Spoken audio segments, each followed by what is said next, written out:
All right, my name is Eric Alexander. I'm Executive Director of the Brigham Education Institute. It's great to get us together again. This is the second in our series of a set of programs focused on medical education research. With that, I'm going to turn it over to you, Sue, and also Dr. Ramani, and thank you guys both for leading us forward, teaching us how to do a literature review and kind of digging into the literature that's available. Over to you. Next slide. Thank you, Eric. We can't call anything a series, otherwise it'll be a chain with completely broken links.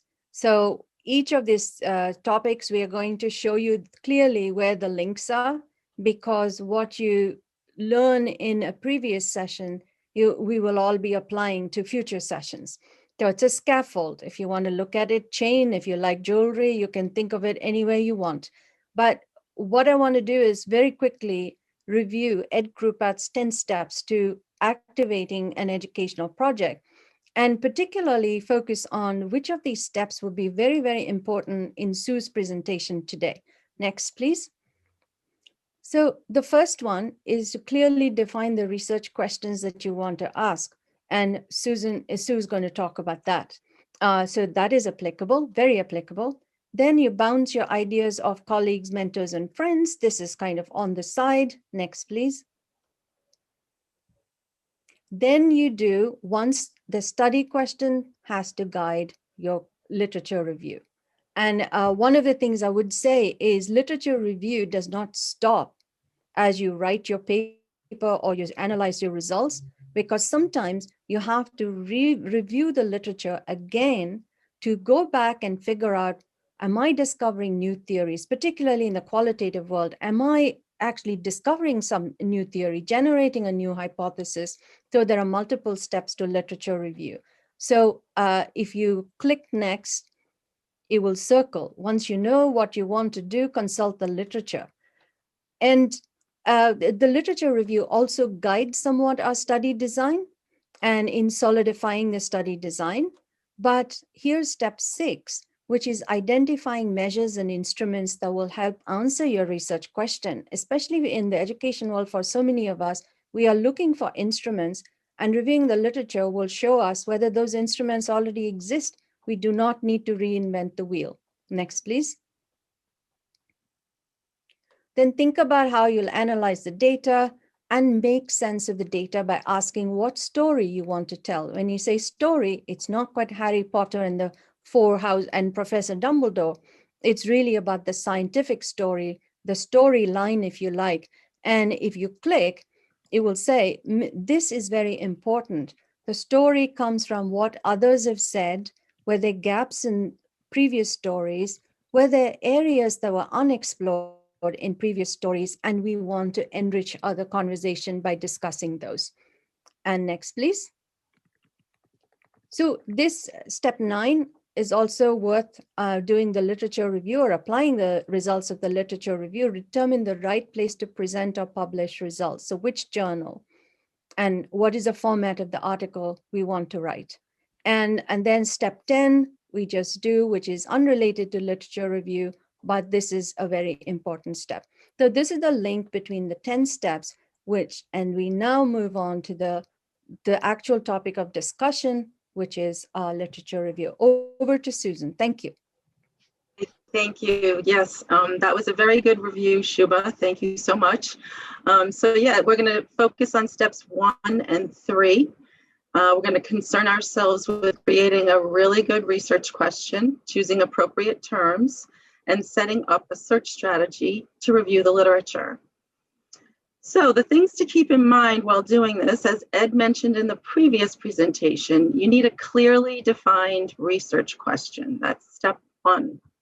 You're adding to the knowledge base of literature on your topic. So you're going to need to choose the databases that you want to use, search the fields within the database, know which ones they are, know the truncation symbols of the database, the controlled vocabulary or the thesaurus of the database, and most importantly, keep in mind that the elements of your research question are going to create your search strategy by combining keywords and medical subject headings or mesh terms. So it's a combination of choosing keywords and mesh terms.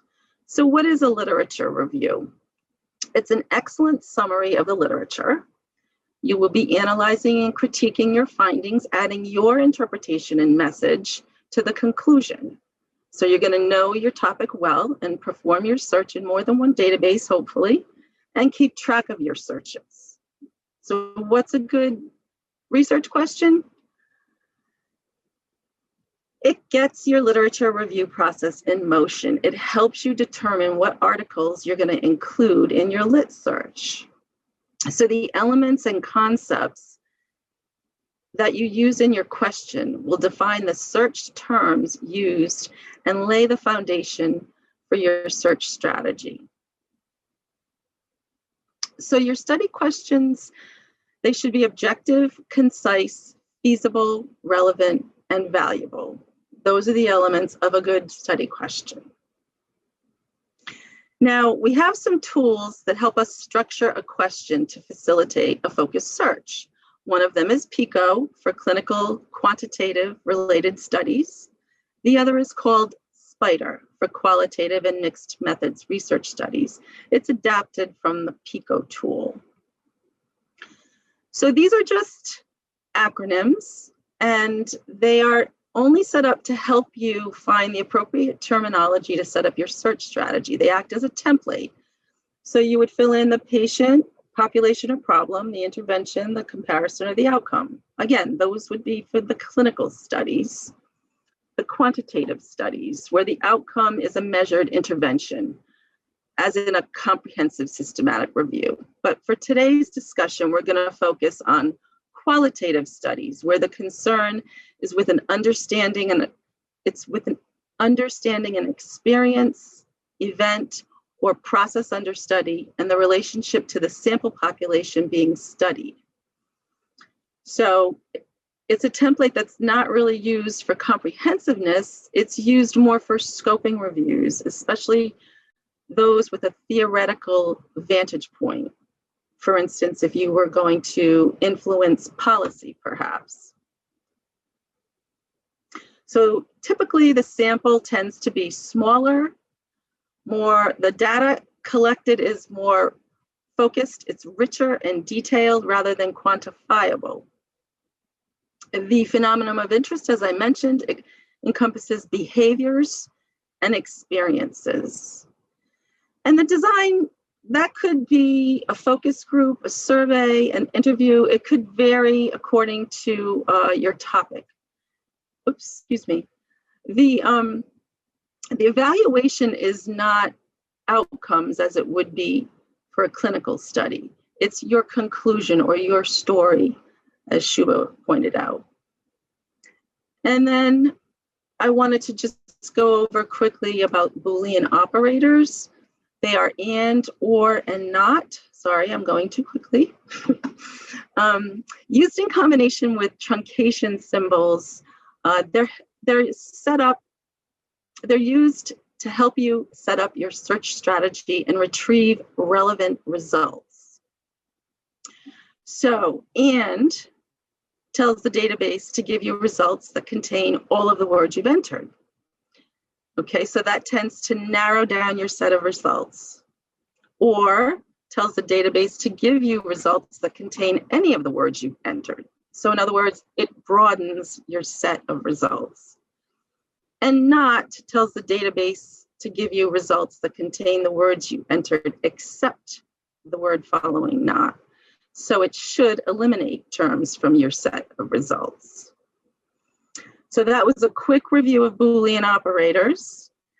Again, what we're going to do now is use pubmed.gov to do some searches. We're going to break out into two groups. I will be giving you questions. Each group will have one question. Each group will have a facilitator or a record keeper to keep track of the terms used. Hopefully you'll choose 3 to 5 keywords from each question and list your search strategy. And then when we regroup, we'll talk about we probably will only have time for one group, but I will talk with the facilitator, get the terms and the search strategy, and we will discuss what you did, how you did it, how you narrowed down your set of results or broaden your set of results, and discuss other ways of doing things. So I will provide you with suggestions and comments. Now, before I do that, I'm going to stop sharing and go to PubMed very quickly. Oh, first I should show you the questions. That would be helpful, wouldn't it? So question 1, how do clinical teachers perceive their influence on the professional identity formation of their learners? Okay, so not as many terms in question 1 as question 2. Question 2, what is the relationship between residents' perceptions of residency program leadership team behaviors and resident burnout and satisfaction? So again, what you want to do is pick out the most important elements in the question that you're given, and then you'll go in PubMed and you can use keyword searching or mesh terms. So this is the search box. You can enter your terms here, or you can click on the word advanced underneath the search box. And this is where you can formulate search strategies. And this is the query box where you can search in various fields. For instance, if you were to choose the title and abstract, the keyword that you placed in that box would only search that word in the title or the abstract fields of the article. So you would enter your term, and then when you're ready, you can keep adding terms as you go. And then when you're ready, you can click search and it will search the PubMed database and give you a set of results. And you can keep going back to the advanced screen. It keeps track of your series of searches. You can see I've already done this before. And you can always click on the set of results to go back and review those results. So the first search I did was searching the word burnout just as a mesh term. And then the second one I did was in the title and abstract fields. So anytime you want to get back to the main PubMed screen, at the bottom under popular, it says PubMed, goes back to the search screen, and you can just type in your keywords here if you want. Also too, if you scroll down under the word explore here, the mesh database or the thesaurus, the medical subject headings is here. You can literally type in your terms in the mesh database one by one. It will pull it up with the definition and the subheadings. And you can use the search builder to add your terms in the search builder. And when you add all your mesh terms, you can combine them with the appropriate Boolean operators and search PubMed that way. Okay, so I was in the group that did question 1. Did the other group do question 2? We did. Great. So can you tell me the words that you searched on? Well, I'll tell you our conclusion first, which is we decided if we're going to do a search, we're going to come to you first in retrospect. But how did we do it? So we pulled up resident burnout and residency leadership. And some quick background to this, we had a complete unawareness of whether it was good to put things in quotes or not in quotes. But when we played around with it, we realized we were getting different hits as we did that or didn't do that. That was the first thing. And we didn't really know how to more broadly get to mesh subject headings versus keywords. And then I'll also add one final point. At the end, we asked the question, what if there was a literature that was outside medicine, and are there other databases? And we found ourselves looking in ERIC, which was ironic. But that was, and that pulled up 250 hits for the same search. So with that, I'll turn it over to you, Sue. Awesome, awesome. That's great, Eric, because that particular database is an educational database specifically, and it's a government database. It's free. It's ERIC, and that's featured on our database page on the library website. Usually, the symbol for truncation is used in PubMed a lot, and that's the little asterisk. So that would be used, for instance, this is your search. I got 68 results, but what you could do is you could put the asterisks here and search on that. And it's tricky though, because it depends what kind of word you're using, especially when it comes to medical terminology. If you put your asterisks after a certain stem, there might be two types of diseases with the same term. So that could not be a good thing. So obviously you can see in this set, it's pulling up all kinds of things, not residence or residency. And can you just tell us again, what does the asterisk actually do then? What's the function of it? So it works if you have a word that you want to search, and it takes the stem of a word and it helps you look at the different variations of that word. So for example, we have resident, we have residency. We could put RESIDEN asterisks. And if you will, that's the stem for both of those different words. Yes. So that's just one word. So then you'd probably want to use your Boolean operator, and then you'd want to use your other terms. So what other significant term or element in that question would you want to apply right now? Burnout. But burnout can sometimes, in some articles, Sue, be also discussions of wellness, which is kind of the opposite. So how would I bring those together? It could be burnout or wellness. That's when I would go to the advanced stage, and I would change the field. So instead of searching everything, I would use mesh vocabulary, and I would search the term there. And I would add it to the query. Once I get my terms in the query, you can keep adding and adding, but sometimes less is more. So Sue, when you search the mesh term, does it, for example, substitute or add burnout with, say, well-being? Because I've heard them use the same, or wellness and well-being being used interchangeably. Does it sort of add those interchangeable similar words? Well, let me just go to the mesh database here, and I'll do it from here. And then, so really in the mesh database, there's 3 different definitions for burnout. We have psychological, professional, and caregiver burden. So we'd probably want to choose the specific one that we wanted to use. So I personally, in this instance, would use burnout, professional. I would click on that. So not only does it come up with the definition of the term, it comes up with subheadings. It comes up with other terms that were used in the past for that term. And it shows you where it lies in the mesh tree because it's hierarchical. So if there are other terms under burnout, professional, it'll search on those terms as well. You can use this as well. So you can add burnout, professional to the search query and then search the database. And now I have 355 results. So I can change the display so I can see more than 10 per page. I can also change the display to abstract, so that I can read the abstract for each of these articles, but I won't do that now. And then once I start selecting articles that I want to keep, I can use the send to button to the clipboard, which is a temporary holding place for 8 hours. It'll keep your results there for 8 hours, and then you can continue to search.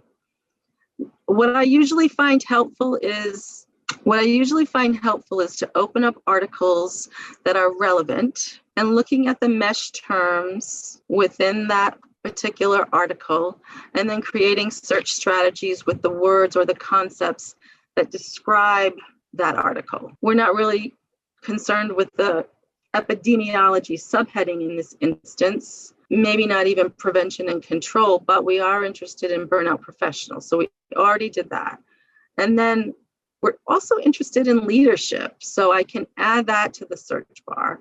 You can add your terms to the search bar and then play around with, again, keywords and mesh terms and come up with different sets of results. And, it's a process, so it takes time. And that's why it's so important to pick a really, really good research question to help you stay focused.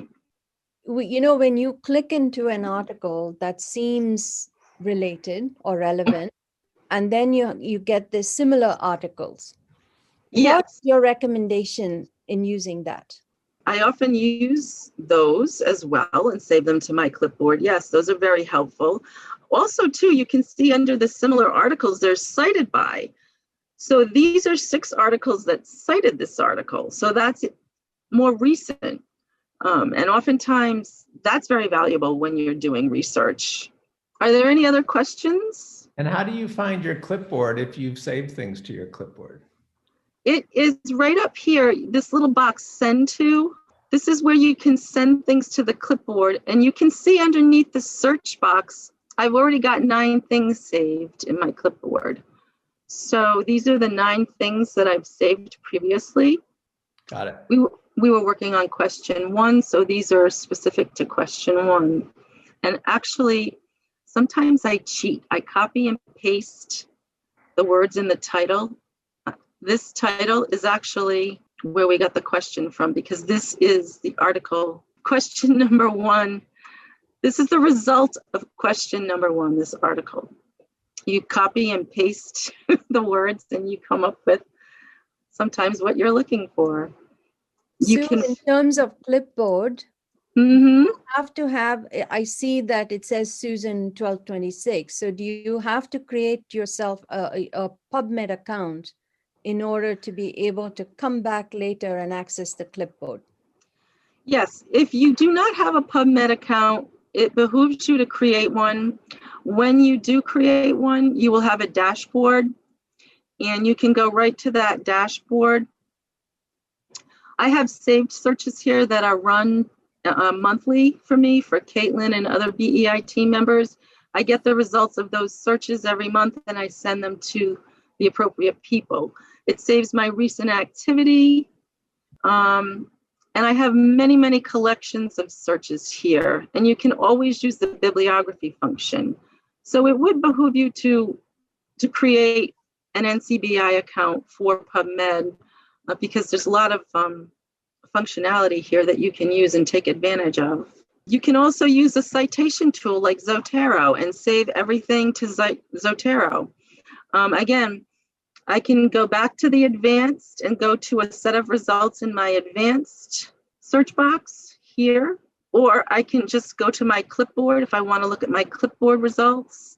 And the clipboard is saved for 8 hours. If you wanted to save this particular search and the results on this page, you could. And then you can change how you want to save it. You create a file. So you can save it here, or you can create an alert. And to create an alert, you use the function under the search bar that says create alert. So it's going to save your search strategy, your search terms. You tell it how often you want it to email you with your results of new searches. You put in, and then you want to give it a name, and then you save it. And once you save it, it's on their server. You don't have to worry about the 8 hours. But I do teach a class in PubMed, and I go into great detail on how to use it and all the little intricacies of this database. Again, this isn't comprehensive review that we're doing. We're just surveying the literature. And the points that I just wanted to emphasize before we finally leave.